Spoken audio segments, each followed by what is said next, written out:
Okay, I'm a little bit late on this one. I do apologize. There's been a couple things that have been happening this week that I've had to preoccupy my time with. But hey everybody, what's up? It's BigJackFilms here. Welcome back to the Skull Island Vlogs. We are on episode 7 of the show, and a lot of people have been telling me about this one, that this is the best of the show of this mini anime series, and here are my thoughts on it. But before we get to that, let's talk about what this plot is. Very simple.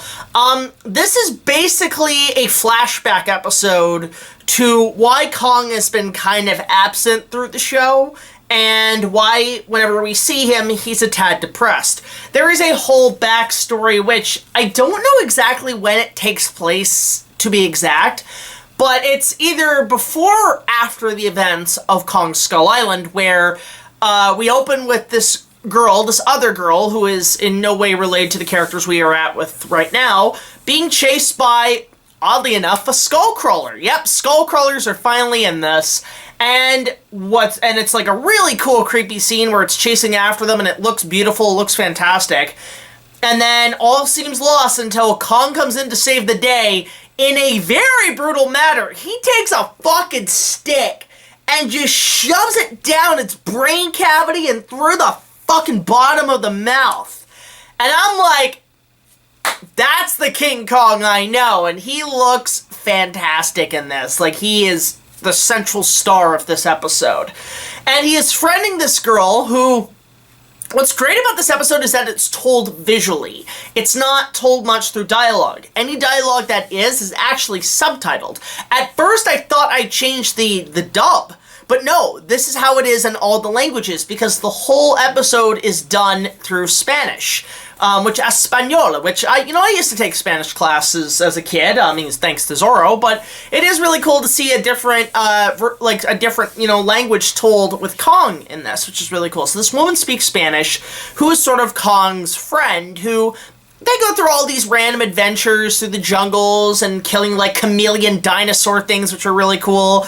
We discover that that bird that kidnapped Dog is actually one of Kong's faithful friends, who, acts as sort of his parrot, his bird, which I never thought I'd see that. King Kong is basically a pirate with a parrot on his shoulder, which I'm like, that's stupid, but I kind of like it. So all this stuff is happening, but we also find out why this Skull Island has been kind of preoccupied with other creatures and why Kong has been absent. And that's because despite all the adventures, all the creatures, and Kong himself, the biggest issue we have is the squid monster, this giant squid, who unfortunately kills the girl. And not just kills the girl, slaughters an entire village, almost like kind of mocking Kong, because Kong gets there too late and buries his friend, and it's really sad, finds her dead, and he's always looking out at the ocean like, I will get you, you hentai son of a bitch. I will kill you for this. Like, he's got that look in his face. And it's executed brilliantly with the animation here. This is a really good episode, and I can see why a lot of people like it.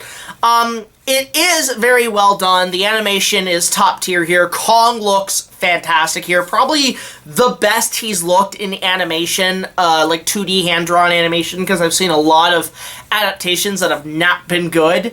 And this one was actually pretty solid. This one was pretty good. And it had a lot of adventure and the typical King Kong stuff with some new stuff that I was kind of interested in. So this is definitely one of my favorite episodes of the show. This is definitely about a 9 out of 10.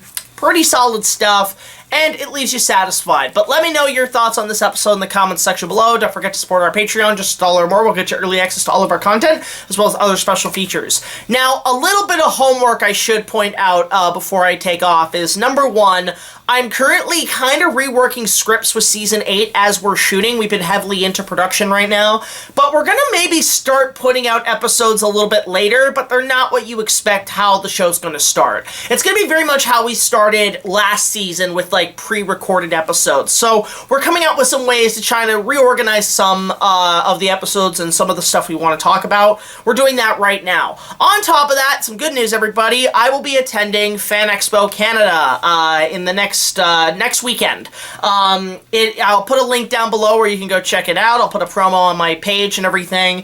But I will be there for all 4 days, and a lot of our contributors and actors will also be attending, along with a lot of big celebrities. So if you want to come check me out, I'll be at the Metro Toronto Convention Center that weekend, and you can come say hi, and you can come see us work. We can always help get some assistance, but yeah, come check us out there. So tune in next time when we look at episode 8, and I believe this is the last episode of the Skull Island anime. Not 100% sure, but if it is, I will probably be not only reviewing it, but giving my overall final thoughts on the series and figuring out where I'm going to go with it from here. So until the next video, like, comment, subscribe. I'll see you guys later. This is BigJackFilms signing off, and yeah, episode 7. Really damn good. Alright, I'll see you guys later. Take it easy.